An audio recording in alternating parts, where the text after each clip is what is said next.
ہم نے نبی کو مانا، نبی کی شان کو مانا، اور پھر اس شان میں کسی اور کی شراکت نہیں ہونے دی۔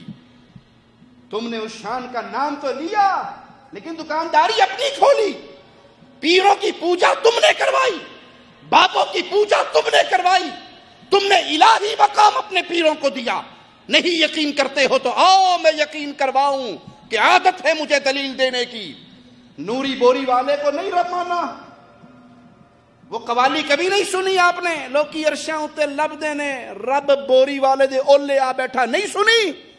وہ بابا جو دھمال ڈالنے کے لیے بھی دو بندوں کا محتاج ہے، انہوں تھلو چوک کے نچاندے نے، بابا ناچ، اسی کلے کیوں نچیے، تو بھی ناچ۔ وہ بابا ناچ رہا ہے، ناچ سکتا نہیں، کوڈا کوبا بابا بیٹھا ہوا ہے اور اس کے نیچے ہاتھ ڈال کے اس کو نچاتے ہیں۔ تم نے کہا لوگ اللہ کو عرش پہ ڈھونڈتے ہیں اور اللہ نعوذ باللہ ثم نعوذ باللہ نقل کفر نباشد بابا نوری بوری والے کی شکل میں دنیا پہ آیا ہوا ہے۔ لوکی عرش دے اتے لبدے نے، عرش دے اتے لبدے نے، لوکی عرش دے اتے لبدے نے، عرش دے اتے لبدے نے، عرش دے اتے لبدے نے، لبدے نے، لوکی عرش دے اتے لبدے نے، رب گوریوں لے آ بیٹھا میں پاؤنی۔ اللہ کی قسم پھر میں نے یہ منظر بھی دیکھا جو دکھ کے ساتھ آپ کو سناتا ہوں، جو غم کے ساتھ آپ کو سناتا ہوں، جو آپ کے کندھوں پہ پیغام توحید کی ذمہ داری کو بڑھانے کے لیے سناتا ہوں۔ وہ مر گیا، اس کی لاش پڑی تھی، لوگ اس کی لاش کو بھی سجدے کر رہے تھے۔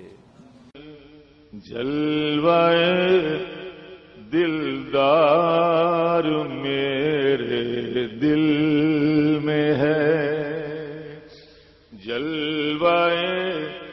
تم کہتے ہو کہ تم نے اللہ کے نبی کی شان کو نہیں مانا، ہم نے مانا لیکن اس شان میں کسی کی شراکت کو برداشت نہیں کیا۔ وہ شان مصطفیٰ کی ہے صلی اللہ علیہ وسلم۔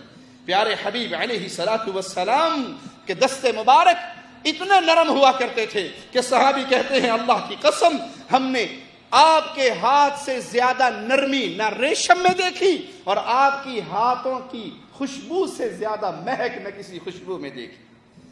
پیارے نبی صلی اللہ علیہ وسلم کی یہ شان معلوم ہے، ایمان ہے اس پہ، لیکن جنت میں جانے کے لیے ضروری ہے کہ جو پیغام میرے آقا لے کے آئے اس پیغام کو تسلیم کیا جائے۔